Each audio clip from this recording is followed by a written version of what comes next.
Ni sa isip ay huwag susumpain ang inyong hari, ni huwag hamakin ng mayayaman, sapagkat may pagpak ang balita at may tainga ang lupa.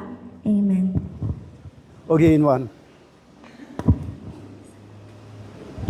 Again daw po, yung malakas mula sa unahan hanggang sa likod. Mangangaral 10 verse 20. Ni sa isip ay huwag susumpain ang inyong ni pag-iisa ay huwag hamakin ang mayayaman, pagkat may pakpak ang balita at may tainga ang lupa. Amen. Hallelujah.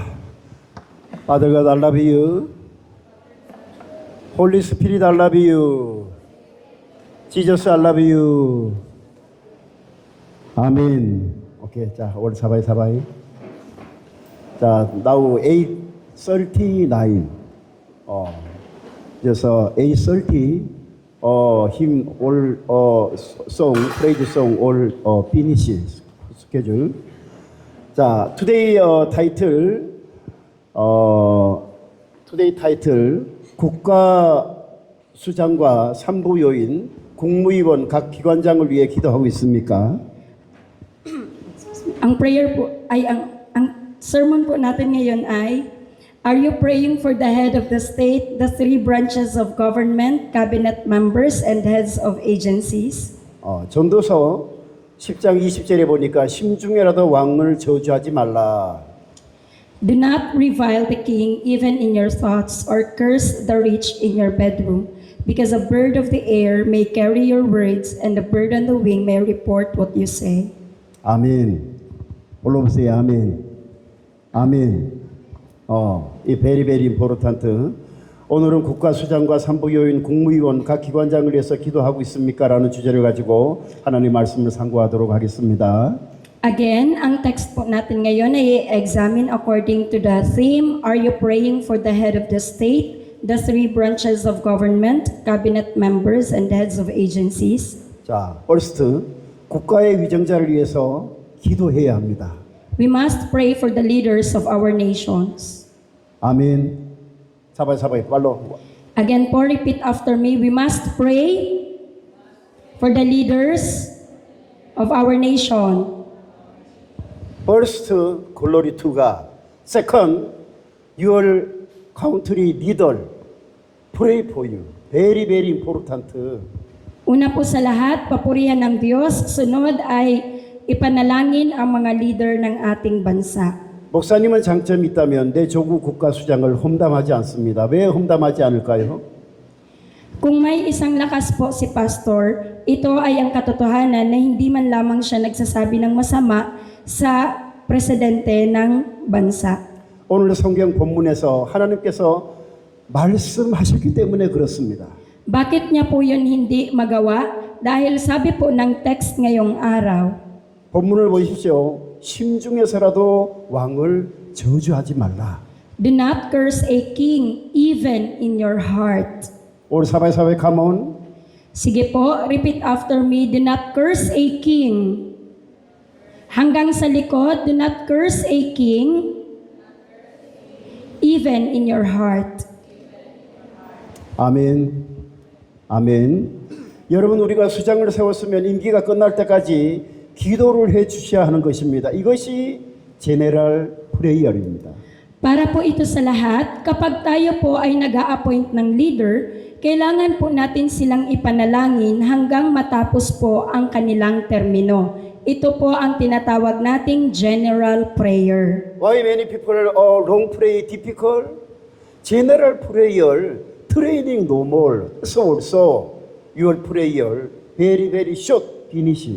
Marami po ang mga taong nahihirapan manalangin ng mas mahabang oras dahil kahit na yung tinatawag nating general prayer ay hindi man lamang nila magawa. Philippine president, in the world president, pray for you no more. How to Father God wisdom given to you. Kung ang Philippine President natin ay hindi ipapanalangin, maging ang iba pang mga leader sa maraming bansa ay hindi natin ipagpipray, ano ang wisdom na matatanggap nila galing sa Diyos? So many Christians now, prayer in the world, president, prayer no more. So, everyday world fighting.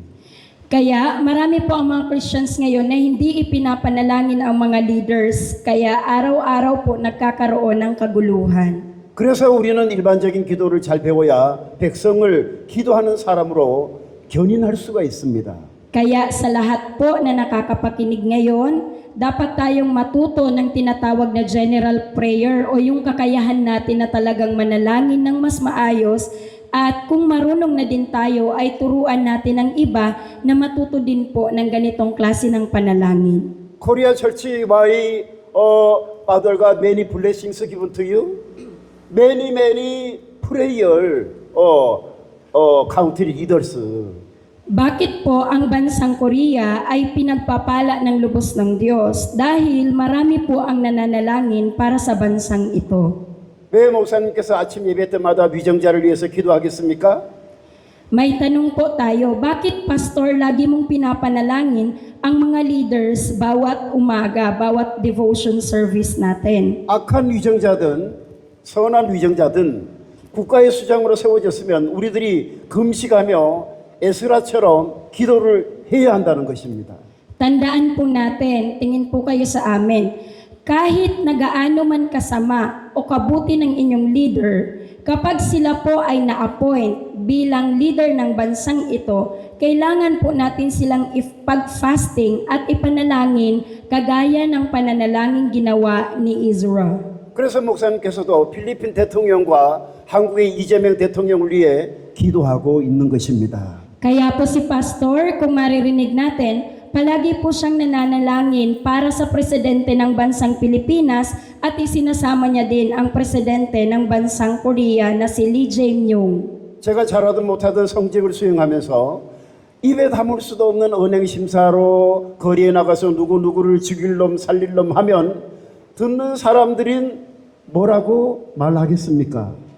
Para kay Pastor, mabuti man ang kanyang gagawin o hindi, kapag nag-perform naman po siya ng mga sacred duties niya bilang isang pastor, lumabas siya sa streets at nagsasabi po siya ng mga salita, maging ng kanyang mga naiisip, at isinasama niya po na sasabihin na ang isang tao ay masama, ang isang tao ay kailangan ding maligtas, alin kaya doon ang pakikinggan mula sa kanya? 아멘. 아멘. 우리들이 영적 싸움이든 육적 싸움이든 싸움에는 전략이 있는 것입니다. Kung ang laban man natin ay espiritual, kung ang laban man po natin ay physical, kailangan po natin magkaroon ng strategy sa pakikipaglaban. 하나님을 믿는 사람들은 자기의 의를 나타내기 위해서 군중 집회 같은 것들은 조심해야 한다는 것입니다. Yung mga nananampalataya po sa Diyos, nakikinig po ba kayo? Amen? Kailangan po natin na maging maingat sa mga pagtitipon kung saan sila po ay nagpapakita ng tinatawag nating own righteousness. 자, 악을 쓰지 않아도 하나님은 다 아신다는 것입니다. Ang ibig sabihin po nito yung mga grand rallies po. Alam ng Diyos kung ano man ang kanilang isinisigaw o ang kanilang maging mga pananalitang may kasamang pagsumpa. 예수 믿는 사람들은 하나님의 자녀라는 신분을 가지고 있습니다. Tandaan po natin na kung tayo ay mga anak ng Diyos, nananampalataya kay Jesus, ang status natin sa buhay na ito ay anak ng Diyos. 그리고 예수 그리스도의 영적 신부라는 칭호도 받고 있는 것입니다. Darating din ang araw na makatatanggap po tayo ng title bilang asawa ng Panginoong Jesucristo. 아멘. 올라보세요. 아멘. 싸움을 해도 하나님의 자녀답게 싸워야 아름답고 멋있는 것입니다. Kahit na po tayo ay nakikipaglaban, mas maigi pa din pong makipaglaban tayo bilang mga anak ng Diyos. Amen? Amen. 예수님께서는 유대인들과 바리새인들과 서기관들이 죽이려고 역정모의할 때 예수님은 오직 기도하며 복음을 전하고 병든 영혼들을 힐링했다는 것입니다. Tingin po kayo sa amin, kagaya po ng mga Hudyo, ng mga Pariseo at ng mga Skriba, nagpa-plot po sila ng plano para patayin si Jesus. Pero anong ginawa ni Jesus? Wala siyang ibang ginawa, pinag-pray sila, nag-preach si Jesus ng gospel, at lalo pa siyang nagpagaling ng may mga sakit at karamdaman. 아멘. 올라보세요. 아멘. Kung nauunawaan po, say amen. 결국 하나님은 예수님의 손을 들어주셨습니다. 우리는 영적 사역에서 이기는 싸움을 해야 하는 것입니다. Kaya naman po, itinaas ng Diyos ang kamay ni Jesus, itinaas ng Ama ang kamay ni Jesus, at ginawa niya po itong pakikipaglaban. Nagkaroon po ng matagumpay na pakikipaglaban sa espiritual. Kahit hindi nakikita ang kalaban, naging matagumpay po si Jesus. everyone, 하나님의 지혜를 왜 구하고 있습니까? 죄가 있는 사람을 너는 죄인이야, 너는 죄인이야 하고 몰아친다면 문제가 해결되겠습니까? Bakit po natin kailangang hanapin ang karunungan ng Diyos? Ang tanong po, masusolusyonan ba ang problema? Tingin kayo sa akin, kung lahat kayo, bawat isa ay laging sasabihin, masama ka, makasalanan ka, masama ka, makasalanan ka. May solusyon po ba? 세상에는 의협심만으로 안 되는 것이 있습니다. Marami pong mga bagay dito sa mundo na hindi masusolusyonan ng pag-aaway-away. 아멘. 아멘. Naniniwala po ba kayo dyan? 자, 5월 3월 3월 1, 2, 3고. Again po, there are things in this world. Hanggang sa likod, there are things in this world that cannot be resolved by chivalry alone. 세월을 가지고 지혜롭게 싸워야 되는데 말을 막 던지고 어떤 일이 있다면 그 일의 결말이 어떻게 되겠습니까? Kailangan po nating makipaglaban ng may pagpapasensya. Kung may sitwasyon po na may isang tao na nag-throw ng masamang salita sa ibang tao, ano kaya ang magiging outcome nito? 참소망 절치 멤버 브라더 폴 very kind, very good boy. Meron po ditong Chamsamang member na si Brother Paul po ay very good po siya na lalaki. 세월을 순수 복음을 전하다 핍박을 받아 사도 바울처럼 유치장에 간다면 얼마나 영광스럽겠습니까? Gaano kaya kaluwalhati po yung pagkakataon na ma-persecute ka dahil sa ikaw ay nagpipreach ng gospel at ikaw ay makukulong kagaya ni Apostle Paul. 아멘. 아멘. Understand? 아멘. 그러나 막강한 권력을 가지고 너는 죄인이야 하면서 사돈의 팔촌까지 다 털어서 죄를 끄집어내면 상대들은 가만히 있습니까? Yes. Ito po ay kung ang isang tao na may kakayanan, paulit-ulit po siya nagsasabi na you are a sinner, you are a sinner. Sa bawat member ng family nila, imbis po na siya ay magpakita ng love, lagi po siyang nagsasabi ng sin na nagagawa nila araw-araw. Sa tingin po ninyo, kapag binibilang yung kasalanan mo araw-araw, hindi kaya ikaw manlalaban? 정말 목회자들이 신자들에게 잘 가르쳐야 하는 시대가 지금 이 시대라는 것입니다. Gayon din po sa panahon ngayon, may mga pastors din po na pinapakiusapan na magturo ng tama sa mga mananampalataya. 막 나가는 사람들과 오랫동안 함께 사역해 보십시오.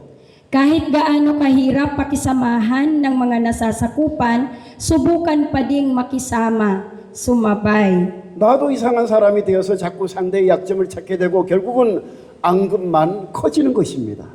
Kapag ikaw ay isang tao na ang lagi mong tinitingnan ay ang kahinaan ng isang tao at wala ka namang solusyong binibigay, mas mag-i-increase lang yung resentment sa puso mo. 성직이든 일반직이든 사람의 옷을 털어서 탈탈 털어보십시오. 털면 다 묻어있는 먼지가 있어서 먼지가 나오는 것입니다.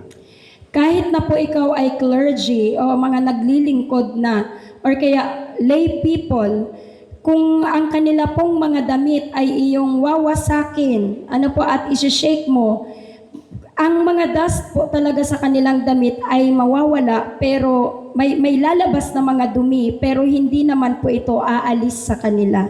아멘. 올라보세요. 아멘. 그래서 예수님께서 마태복음 18장 21절 22절에 그때 베드로가 나와 가로되 주여 형제가 내게 죄를 범하면 몇 번이나 용서하여 주리까 7번까지 하오리까 예수께서 가라사대 내게 이르노니 7번뿐만 아니라 70번씩 7번이라도 용서할지니라. Kaya po sabi po sa Matthew chapter 18 verses 21 to 22, lumapit si Pedro at nagtanong kay Jesus, Panginoon, ilang beses ko po bang patatawarin ang aking kapatid na nagkakasala sa akin? 7 beses po ba? Sinagot siya ni Jesus, hindi 7 beses, kundi 70 ulit na 7. 자, 룩 사역이 무엇입니까? 용서해 주는 것입니다. Ano po ang ministry? Ito po ay pagpapatawad. 아멘. 아멘. 우리가 용서에 넉넉한 사람이 되어야 국가적인 문제도 봉합이 되고 사회적인 문제도 쉽게 봉합이 되는 것입니다. Kung tayo po ay magiging mga tao na marunong magpatawad palagi, pinipili ang magpatawad palagi, ang anuman ng mga problemang pambansa ay talagang maghihilom. At ang mga social problems natin sa paligid, tuluyan po itong mariresolve kung lahat ay nagpapatawad. 아멘. 아멘. Amen? 용서해주는 사람과 용서받은 사람들이 서로 의기투합하면 엄청난 시너지를 가지고 오지만 서로 무시하고 싸움을 질질 끌고 가면 결국은 서로가 좋은 결과를 가져오지 못한다는 진리를 깨달아서 우리의 삶에 잘 적용하고 실천해서 승리하는 여러분 되시기를 예수님의 이름으로 축복합니다. Kung sino man po sa atin ang nagpapatawad, pumalakpak nga po ng malakas yung mga mapagpatawad saan. Amen? And those who are forgiven, yung mga napatawad naman, nakikipag-isa doon sa nagpatawad sa kanila, siguradong napakaganda po ng resulta nito. Subalit, kung i-ignore lang natin ang isa't isa, nagkasala sa'yo, tapos hinayaan mo, nagkasala ka din sa kanya, hinayaan ka din niya, hindi matatapos ang problema. Pero kung ito po ay pag-uusapan at magpapatawaran, magkakaroon po ng magandang resulta sa bawat isa. Amen. 아멘. Amen. 자, all glory to God.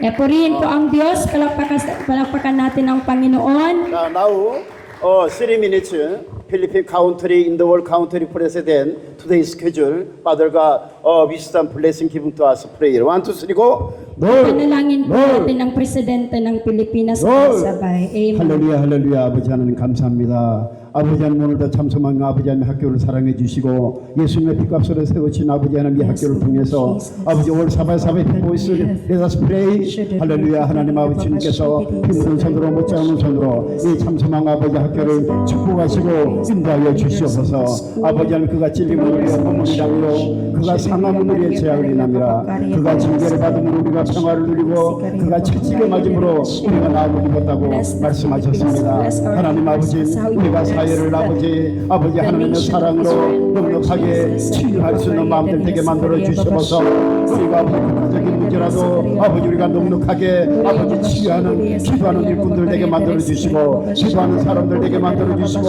아버지 기도하던 하나님의 자녀들 되게 만들어 주시옵소서. 아버지 영적으로 우리가 예수 그리스도의 신부라고 했습니다. 아버지 우리 신랑은 아버지 예수님이십니다.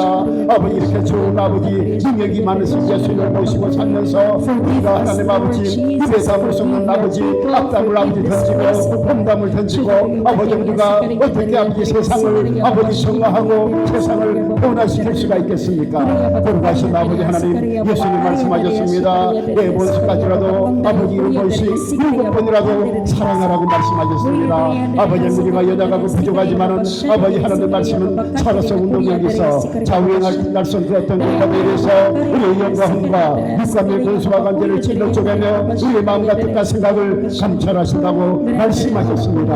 아버지 하나님께서 피 묻은 손으로 못지않은 손으로 하늘을 활짝 열어주시옵소서. 아버지 우리 모두 한 사람 한 사람 아버지 치료하시고 인도하여 주시옵소서. 우리가 아버지 건강한 언어를 사용하게 만들어 주시고 아버지 건강한 말을 사용하게 만들어 주시옵소서. 아버지 건강한 행실을 가지고 건강한 은행 심사를 가지고 아버지 사람들에게 감동을 주고 사람들에게 아버지 치료를 던지고 사람들에게 아버지하며 복을 빌어줄 수 있는 아버지 우리가 그런 아버지 정말 아버지 하나님의 넉넉한 아버지 믿음을 허락하여 주시옵소서. 아버지 이 세상에 아버지 하면 이 바다가 이 세상의 온갖 아버지 잡다한 쓰레기들을 아버지 다 담아서 정화를 하고 있습니다. 우리 한 사람 한 사람 아버지 주여 바다 같은 넓은 마음을 주시고 아버지 주여 아버지 주여 태평양 같은 넓은 마음을 허락해 주시옵소서.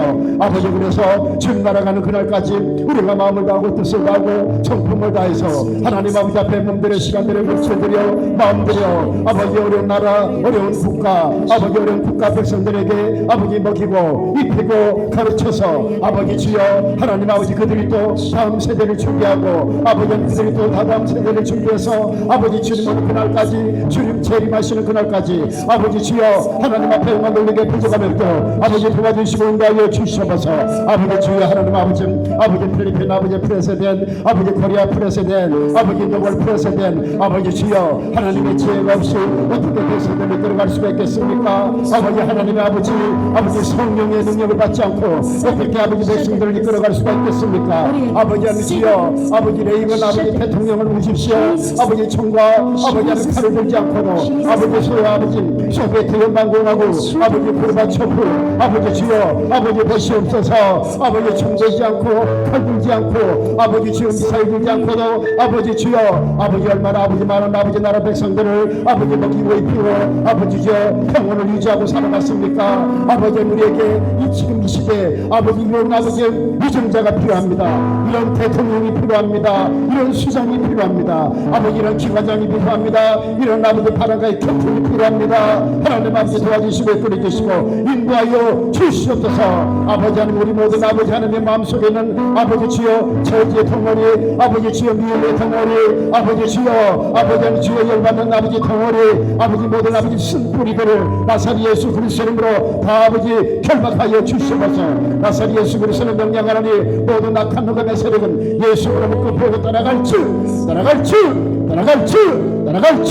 나사리 예수 그리스도를 명령하니 떨때 싶으니 in the name of Jesus get out.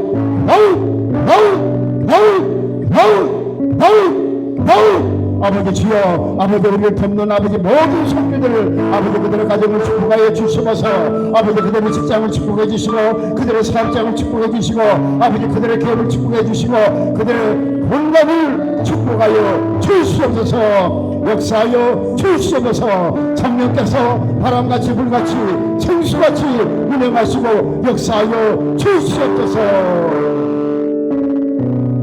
살아계신 예수님의 이름으로 기도 올리옵나이다. In Jesus' name. Amen. Glory to God. Salamat po. Tayo pong lahat ay tumayo at patuloy tayo sa presensya ng Diyos. Panginoon, salamat po sa napakagandang umagang ito. Sa muling pagpapaalala sa amin to always pray for our President, O Lord, bagay mga leaders ng school, para walang nagkakagulo, Panginoon, leaders ng mga estudyante, Panginoon, leaders ng mga guro, Panginoon, patuloy po kami po Diyos nagpapasalamat, Panginoon, for this grace. Hallelujah, salamat sa supilang biyaya mo. We confess, Lord, that apart from you, Jesus, we can do nothing. Hallelujah.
sa first, you shall have no other gods before me. Second, louder, you shall not misuse the name of the Lord.